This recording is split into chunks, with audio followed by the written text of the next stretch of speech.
साथियों, मेदिनी ज्योतिष सीरीज की श्रृंखला में आज की वीडियो का विषय है नववर्ष संवत्सर प्रवेश कुंडली।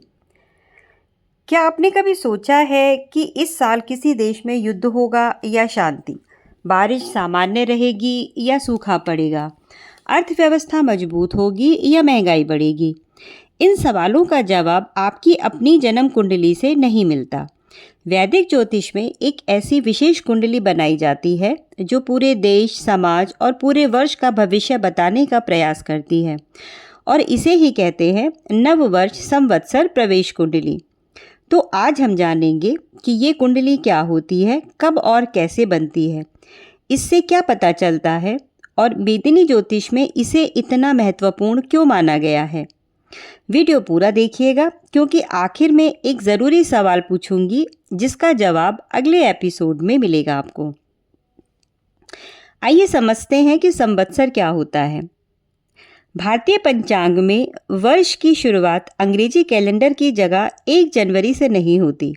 हमारी परंपरा में नववर्ष 2 प्रमुख आधारों पर मनाया और गिना जाता है।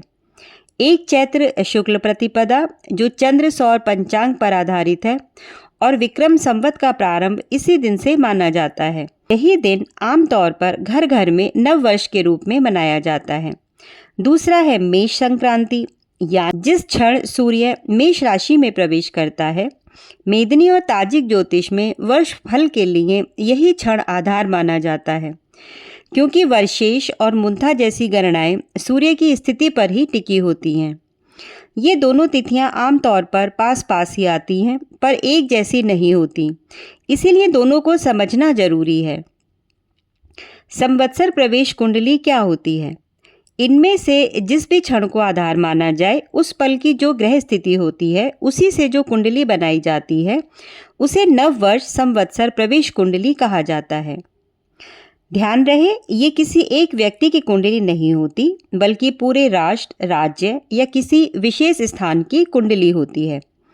जिस स्थान के लिए भविष्य जानना हो, उसी स्थान को केंद्र बनाकर कुंडली तैयार की जाती है। जैसे भारत के लिए भारत के निर्धारित स्थान और उसी समय की ग्रह स्थिति ली जाती है। इसी सिद्धांत को अगर किसी एक व्यक्ति पर लागू करें, यानी जन्म के समय सूर्य जिस अंश पर था, हर साल वहां वापस लौटने के क्षण की कुंडली बना जाए, तो वह व्यक्ति की निजी वर्ष कुंडली कहलाती है। पर आज हम मुख्यतः सामूहिक स्तर की बात कर रहे हैं। आइए देखते हैं कि इस कुंडली से क्या जाना जाता है। देश की राजनीतिक स्थिति कैसी रहेगी? सरकार स्थिर रहेगी या अस्थिर? जनता सुखी रहेगी या कठिनाइयों का सामना करेगी? वर्षा सामान्य होगी या कम? कृषि उत्पादन कैसा होगा? व्यापार और अर्थव्यवस्था में वृद्धि होगी या मंदी? महामारी, भूकंप, बाढ़ या सूखे जैसी आपदाओं की संभावना कितनी है? पड़ोसी देशों से संबंध और सुरक्षा व्यवस्था कैसी रहेगी? यानी ये कुंडली व्यक्तिगत नहीं, बल्कि पूरे समाज और वर्ष के सामूहिक प्रभावों का संकेत देती है। आइए देखते हैं कि इसका विश्लेषण कैसे होता है। ये कुंडली केवल ग्रह देखकर नहीं पढ़ी जाती, इसमें कई बिंदुओं का गहन अध्ययन किया जाता है। जैसे वर्ष लगन कौन सा है और लग्नेश कितना बलवान है। वर्षेश यानी उस वर्ष का स्वामी ग्रह जो पूरे साल की दिशा तय करता है। मुंथा जन्म कुंडली की लगन राशि से गिनकर बनने वाला विशेष बिंदु। चंद्रमा और सूर्य की स्थिति व बल। दशम भाव शासन और सत्ता के बारे में। चतुर्थ भाव जनता और भूमि की स्थिति के बारे में। सप्तम भाव विदेश नीति और अंतर्राष्ट्रीय संबंधों के बारे में। एकादश भाव आर्थिक लाभ और प्रगति के बारे में। इन सभी को एक साथ देखकर ही वर्ष का फलादेश किया जाता है। क्या केवल यही कुंडली पर्याप्त है? नहीं, एक अनुभवी मेदिनी ज्योतिषी केवल इस कुंडली को देखकर अंतिम निर्णय नहीं देता। इसके साथ गोचर, ग्रहण, संक्रांति, कुंडली, वर्षा संबंधी योग और अन्य मेदिनी सिद्धांतों का भी अध्ययन किया जाता है। जब सभी संकेत एक ही दिशा में बोलते हैं, तभी भविष्यवाणी अधिक विश्वसनीय मानी जाती है।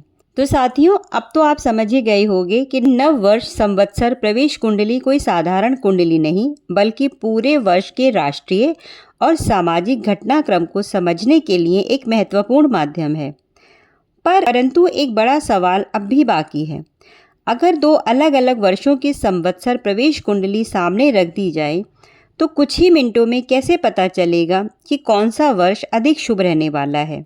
यही जानेंगे अगले एपिसोड में कि वर्ष लगन क्या होता है और मेदिनी ज्योतिष में इसकी भूमिका सबसे महत्वपूर्ण क्यों मानी जाती है।